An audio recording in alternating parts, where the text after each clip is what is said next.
Okay, so I've just been doing my daily chores today. It's Sunday, so I get to do a lot more today than I normally would on a weekday. And I've got all these guys to put into the ground. And this is everything that I was telling you that I harden off outside and in the greenhouse for about a week before I put it in the ground. So I'm going to take you through that process of transplanting those things, and it's not hard. The big things are to watch the temperatures for like the next week. So the lowest it's going to get is about 35 degrees through the next week. So it should be about 45 degrees inside of the cold frames. And I might even throw an extra layer of plastic over the cold frames just to be sure that that works. But I'm not going to risk killing these guys off because I don't want to do that. I put way too much time and effort into growing these guys to just put them out here and let them freeze to death.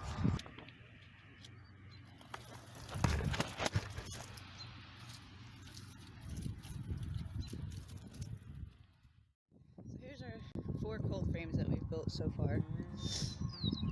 And here's the first one that has really been successful, and you can see it's got some established spinach and cilantro in it already. I did move some lettuces out here about 3 weeks ago, and they're not really growing that fast, but they are staying alive. It looks like that one right there, if you could see it, it looks like I might even have a bug in here snacking, so I'm gonna have to take care of that. So I was going to show you guys how I kind of prepared this bed in this cold frame. The first thing I did was I went in and I dug about a foot deep with the existing dirt that was already there. And then I went and put a layer, like a 1-inch layer of compost, and then I moved that dirt back, and then I made my hills for where I was going to plant my plants. And then I filled on the insides of those hills with mulch. And as these plants get bigger, then I'll start putting more mulch underneath them to prevent weeds from coming up and keep it moist in here.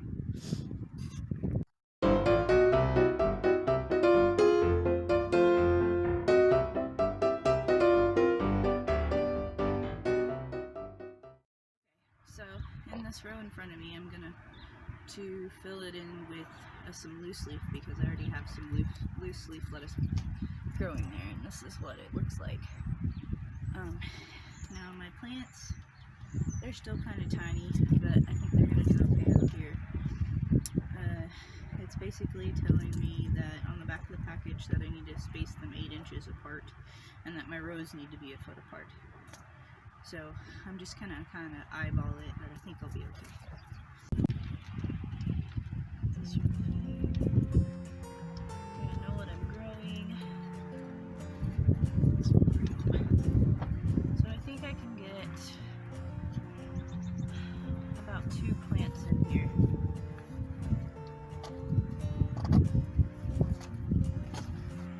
Just use the popsicle stick to get this guy out.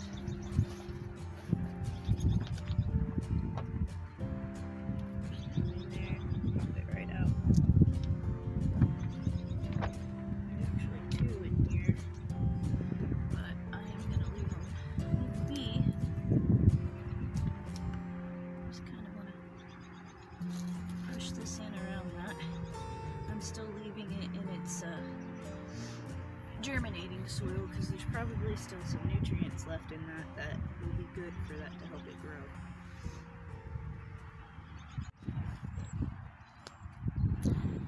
Okay, so overall, what's doing the best in here? It looks like the masculine mix is doing the best. That one made it through 2 cold snaps, and it's actually growing much quicker than the rest of the guys. So I'm going to say that mesh shielding does really good in our cold frame. And that's spinach back there. It's actually a surviving plant from last year. It probably doesn't taste worth a crap, but that's just one more place that weeds don't grow. And so I'm just going to let it keep going. Maybe it'll eventually seed and start some new spinach around there. Hi, Steven. Stevie is my garden kitty. She likes to hang out in the garden with me. Not here. Stevie, are you my helper?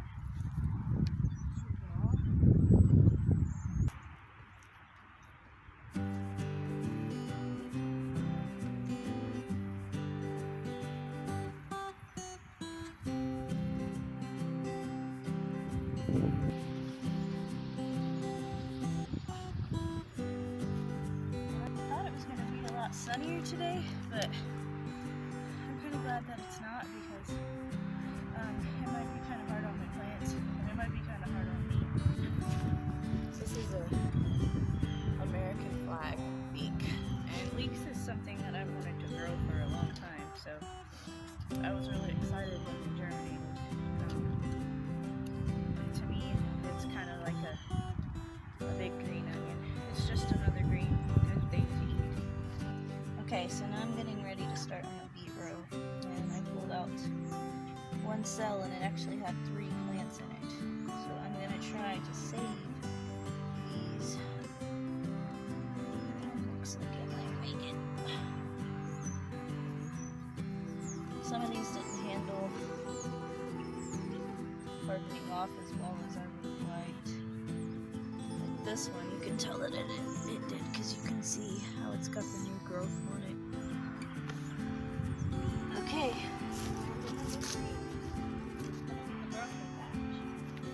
These little broccolis are 16 inches apart. I've got these in biodegradable containers.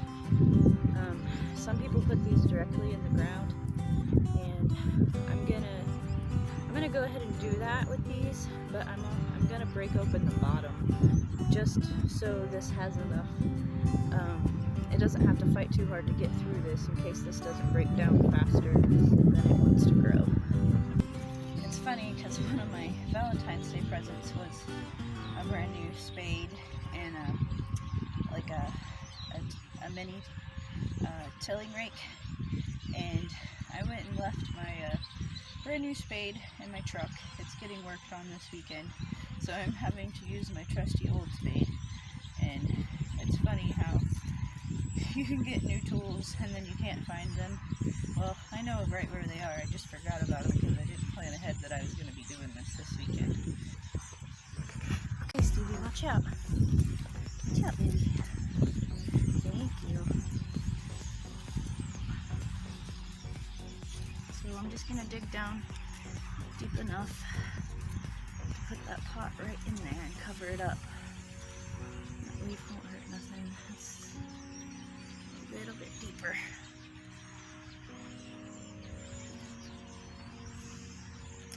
Now, I've had success with growing broccoli. It is one of the harder things to grow.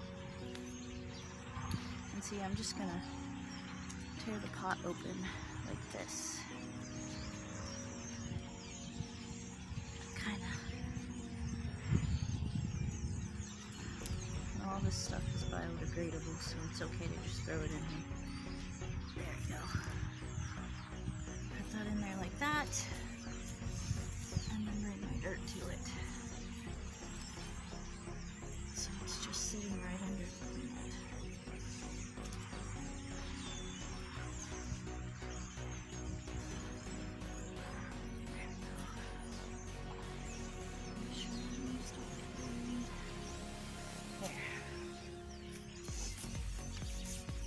And then just carry on and do the same thing. Oh.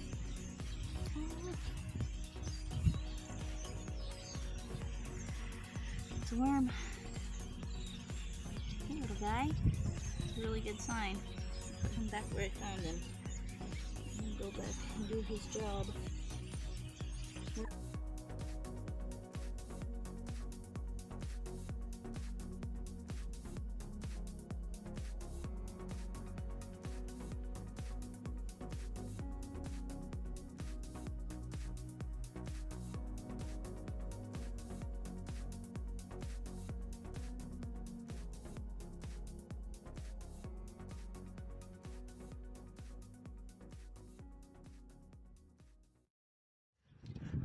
Okay, so there you have it. The transplanting is done, and this whole row of cold frames has been planted.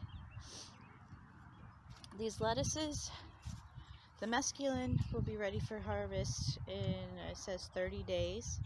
So I would think in about 2 weeks I can harvest this mesclun lettuce. The rest of it is between 45 and 70 days. Can't wait for that. I love salads. I love fresh homegrown salads.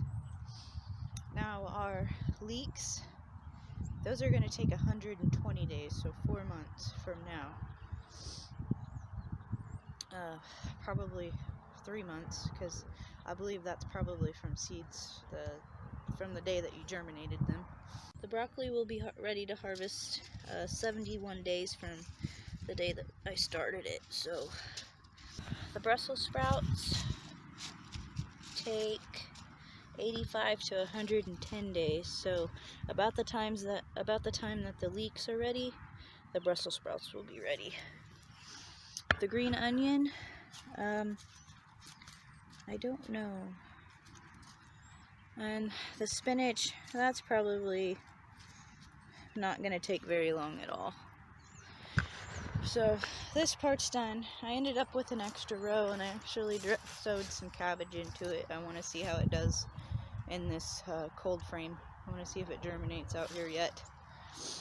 So there you have it. It's so pretty. Thanks for hanging out with me and letting me teach you some stuff while I transplanted some seedlings that I was happy to get out of the house, and I'm sure they're happy too.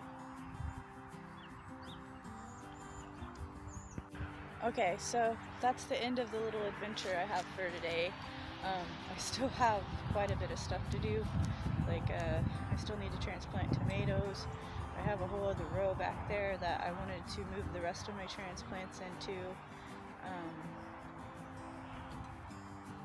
What else? I had some herb seeds that I've been trying to plant all week start to germinate. Golly, what else? I gotta make dinner. Just a long day. Most days are like this though, but I enjoy this more than a lot of things in the world, so it's okay. Anyways, God bless y'all. Thanks for watching. Visit us on Facebook. Our t-shirts are done, and if you got something out of this, please hit the like button, comment below if you have any questions or you just want to say hi, and subscribe if you haven't subscribed. So good night from Faithworks Farm, and have a great day.